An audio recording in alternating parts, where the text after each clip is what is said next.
Good morning সবাইকে। কেমন আছো বলো? আমি কিন্তু ভালো আছি। তোমরা সবাই ভালো আছো তো? এখন বাজে ঘড়িতে ঠিক 10:30, আর আমার কাজ অনেকটা এগিয়ে গেছে। আসলে সকালবেলা ঘুম থেকে উঠেই আমি ভিডিও যে করতে আসবো সেটা আমি পারি না, কারণ আমার মেয়ের ঘুম থেকে একটু উঠতে লেট হয়, আমারও একটু ঘুম থেকে উঠতে লেট হয়, 8:30 মতন বাজে। যেহেতু আমি অনেক রাত করে ঘুমাই, সেই কারণে একটু লেট হয়ে যায় আর ঘুম থেকে উঠতেও।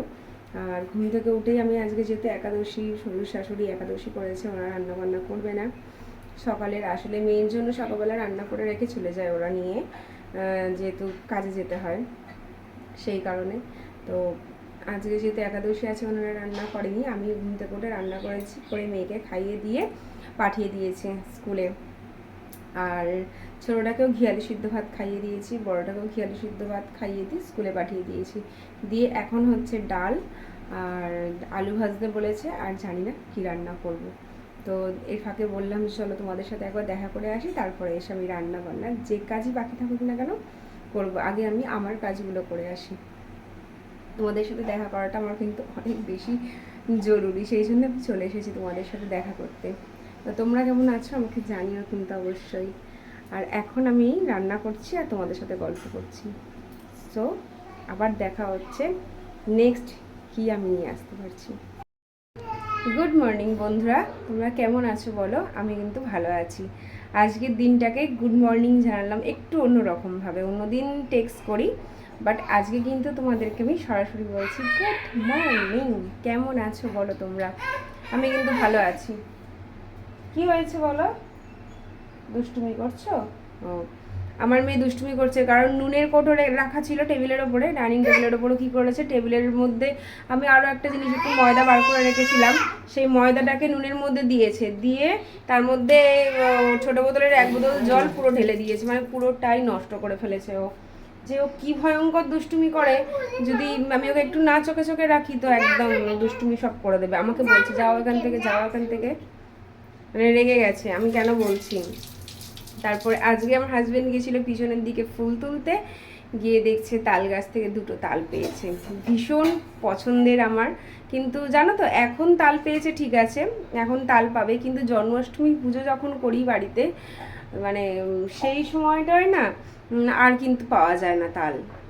মানে গাছের তাল আর পাওয়া যায় না, বাজারে তো কিনতে পাওয়াই যায়, কিন্তু গাছের তাল আর পাওয়া যায় না। তখন আবার অনেক ডিমান্ড থাকে সেসব তালালাদের, মানে অর্থাৎ যারা বিক্রি করে বাজারওয়ালাদের, মানে অনেক টাকা চায়, মানে এক একটা তাল কত টাকা বলে তো, 150 টাকা 200 টাকা এরকম চায়।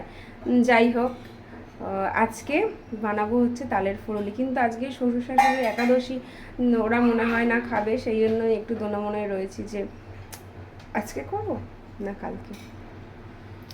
তো টাটা, আমি এখন একটু রান্না সেরে নিই আমি কাজ করব আবার। আজকে একটু ব্যস্ত, বাড়িতে কেউ নেই, কোনো জন্য মনীষ, আমি আর আমার মেয়ে ছাড়া, ব্যাস পুরো ফাঁকা। আর আমার বাড়িটা একদিন আমি ঘুরে দেখাবো, একদিন আমি হোম ট্যুর করব, যে দেখাবো আমার বাড়িটা কত বড়, আর মানে মানে জায়গাটা কত বড়, আর পুরোটাই চারিদিকে ফাঁকা ফাঁকা পুরো।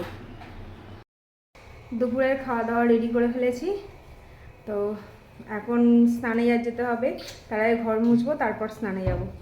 কারণ আজকে অনেক বৃষ্টি হয়েছে, অনেক বৃষ্টি, অন্য দিনের তুলনায় ভালো বৃষ্টি হয়েছে, কিন্তু তবু গরমটা কিন্তু যায়নি। যাই হোক, আমি প্রচণ্ড ঘেমে নিয়ে স্নান করে গেছি।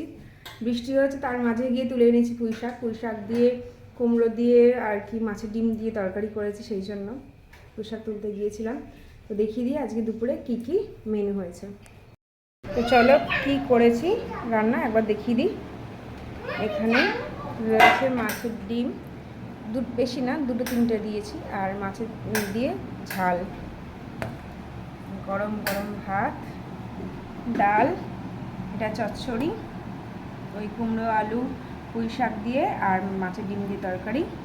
আর এটা হয়েছে আমার ছোটো মেয়ের জন্য লাউ দিয়ে মাছ দিয়ে ঝোল, লাউ আলু মাছের ঝোল। এই হয়েছে আজকে রান্না। আর এই যে তালকুড়ি আনা হয়েছে পিছনের গাছ থেকে, তালকুড়ি হবে আজকে, ইচ্ছা আছে। এই পর্যন্ত এখন দেবো খেতে কর্তামশাইকে ভাত, তারপরে আবার আমরা স্নানে যাবো। তো এখন এই পর্যন্তই, টাটা।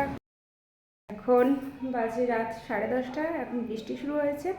আর এই খাওয়া দাওয়া করে সবে আর কি উঠলাম, কাজকর্মগুলোও সারলাম, খাওয়া দাওয়া করে শেষ করে উঠলাম, কাজকর্ম সেরে সব কাজ গুছিয়ে। ছোটো মেয়ে এখন ভাত খাচ্ছে, বাবা খাওয়াচ্ছে, আমার কাছে রাত্রে খেতে চায় না, সেই কারণেই। আর সবার খাওয়া হয়ে গেছে, সবাই গিয়ে শুয়ে পড়েছে, মানে মা বাবা গিয়ে শুয়ে পড়েছে। আমার শ্রেয়সী মানে বড় মেয়ে এখনও খেলা করছে ছোটোটার সাথে, নইলেও খাবে না, আরও সমানে আমাকে ডেকে যাচ্ছে। আমি বলছি একটু পরে যাচ্ছি, কাজ করতে উঠেছি তো, একটু বসবো, বসে তারপর চলে যাব। তো তোমাদের ওখানে কেমন বৃষ্টি হচ্ছে আমাকে জানাও, তোমরা কেমন আছো আমাকে সেটা জানাও। কিন্তু এখন খুব সাবধানে থাকতে হবে, ডেঙ্গুর সময় বৃষ্টি হয়েই চলেছে। তোমরা খুব ভালো থাকবে, সাবধানে থাকবে, তা নহলেই কিন্তু সমস্যা হয়ে যাবে। শোয়ার সময় অতি অবশ্যই মশারি টাঙিয়ে শুও। আর ওডোমস বা রোল অন তোমরা ব্যবহার করো। খুব সাবধানে থেকো, ভালো থেকো, এটাই কামনা করি। আমরাও ভালো থাকি, সবাই যেন ভালো থাকে। আবার নতুন দিনে নতুনভাবে শুভেচ্ছা জানাবো কালকে। আজকের মতন এখানে টাটা, গুড নাইট।